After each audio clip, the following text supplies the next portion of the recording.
এত বছর পরে এসেও আমি একটা জিনিস দেখে খুব অবাক হয়ে গেলাম। আমার হাজবেন্ড এখন পর্যন্ত বাজার করতে পারলো না।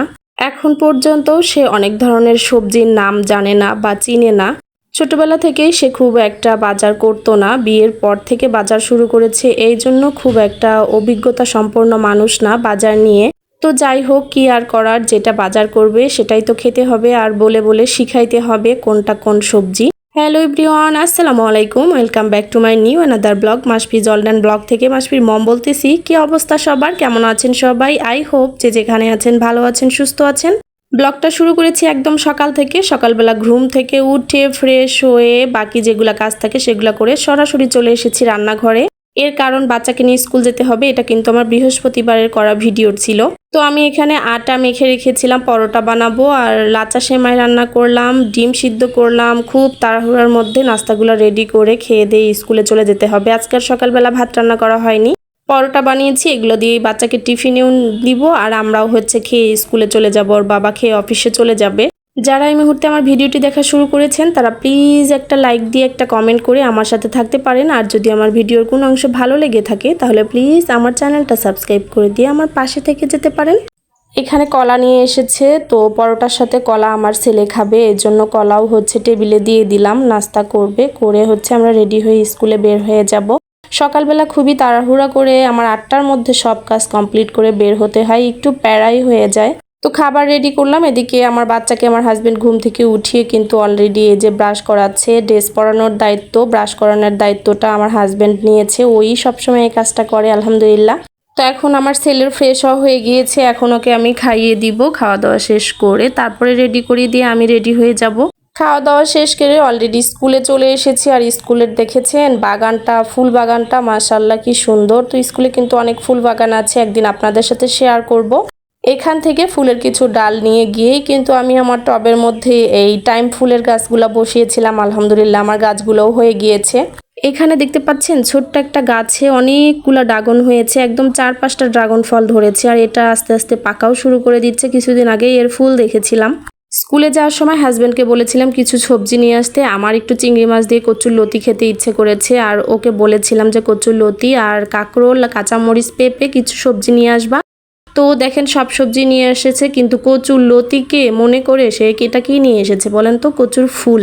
ও মনে করেছে এটাই কচুর লতি। যাই হোক, নিয়ে আসার পরে আমি বলতেছি এটা তো লতি না। যখন আমি কাটতে এসেছি তখন টের পেয়েছি যে এটা লতি না। এর আগ পর্যন্ত আমিও ভেবেছি যে এটা লতি।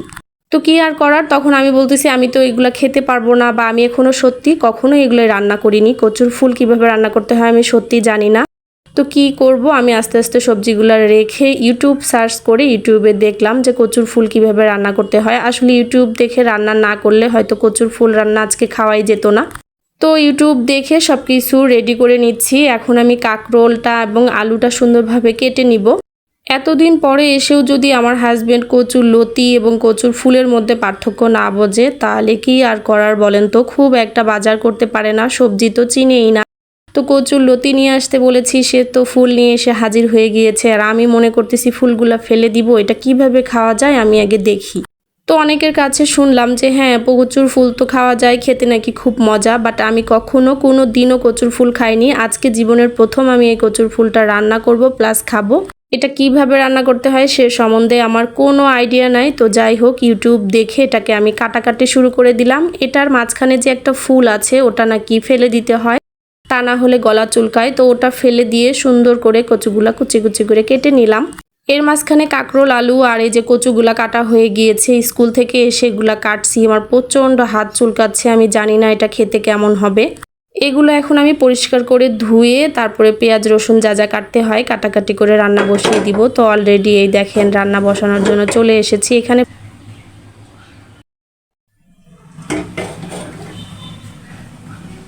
তো পেঁয়াজ মরিচ ভাজা হয়ে গিয়েছে, আমি এখন এই আলু এবং কাঁকরোলটা সুন্দরভাবে ভেজে নিব। আর এ পাশে কিন্তু আমি পানির মধ্যে একটু তেল, লবণ, পেঁয়াজ রসুন, কাঁচামরিচ আর হলুদ গুঁড়া দিয়ে পানিটা ফুটাচ্ছি, দেখতে পাচ্ছেন।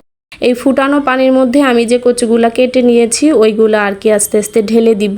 তারপর সিদ্ধ হয়ে গেলে বাকি প্রসেসিংটা তো দেখিয়ে দিচ্ছি কি করব। তো এইভাবে করেই আমি ইউটিউবে ভর্তা করা দেখেছি বা রান্না করা দেখেছি, যেটাই বলেন না কেন। তো আমি আস্তে আস্তে ইউটিউব দেখে এটা আজকে রান্না করলাম। এই প্রথম কোনো রান্না আমি ইউটিউব দেখে করলাম, কারণ সব রান্নার মোটামুটি আমার আইডিয়া আছে, আমি সেই আইডিয়া অনুযায়ী রান্না করি। নানি, খালা, দাদি, মা যার যার থেকে যা শিখেছি সেভাবেই আমি আসলে রান্না বান্না করি।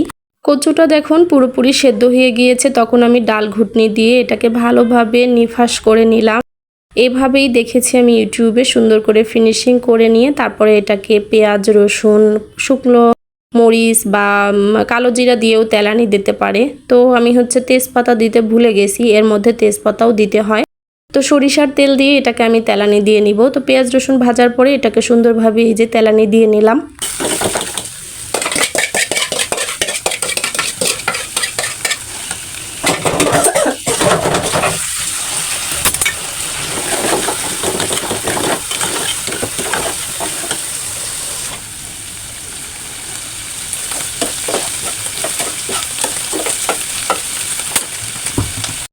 তো দেখেন মাশাল্লাহ কচুর রান্নাটা কিন্তু অনেক সুন্দর হয়েছে। আর এটা যখন খেয়েছিলাম, খাওয়ার পরে যেহেতু ভয় যাবারটা দিয়েছি সেজন্যই বলতেছি, একদমই গলা চুলকায় নাই আর খেতে অসম্ভব মজা হয়েছিল। আমরা লেবু দিয়ে গরম ভাত দিয়ে খেয়েছিলাম। তো কাঁকরোল ভাজি হয়ে গিয়েছে।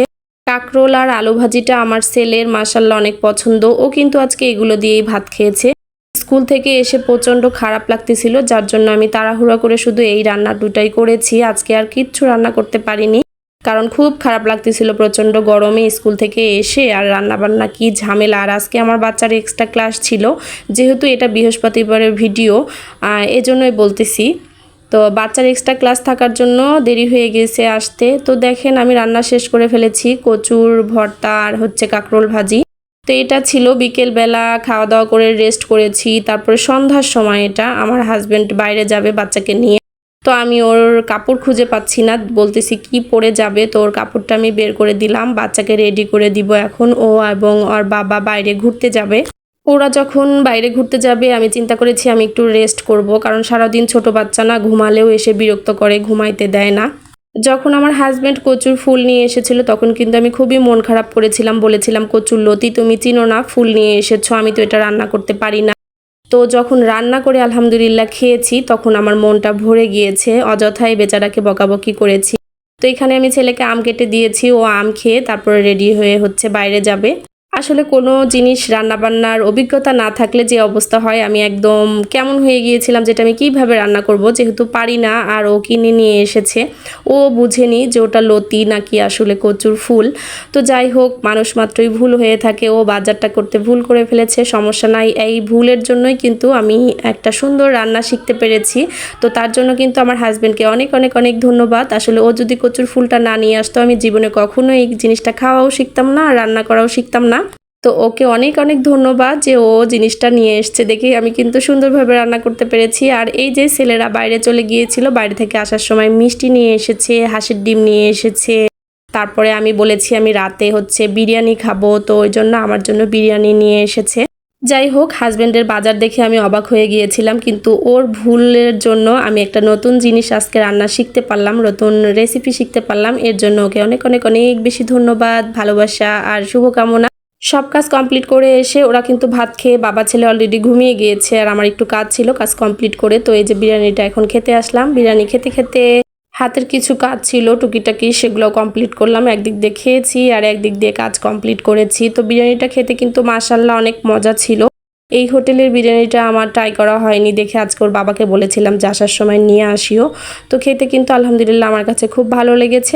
ভিডিওটি অবশ্যই লাইক দিয়ে কন্টিনিউ করবেন, বেশি ভালো লাগলে ফ্রেন্ডস এবং ফ্যামিলির সাথে শেয়ার করবেন। যারা নতুন, ভিডিওটি লাইক করে চ্যানেলটাকে বন্ধু করে বেল আইকনটা ক্লিক করে রাখবেন। আজকের মতো এখানেই বিদায় নিয়ে নিচ্ছি, দেখা হয়ে যাবে নেক্সট ভিডিওতে। ততক্ষণ পর্যন্ত সবাই ভালো থাকবেন, সুস্থ থাকবেন আর আমার জন্য দোয়া রাখবেন। আল্লাহ হাফিজ সবাইকে, আসসালামু আলাইকুম।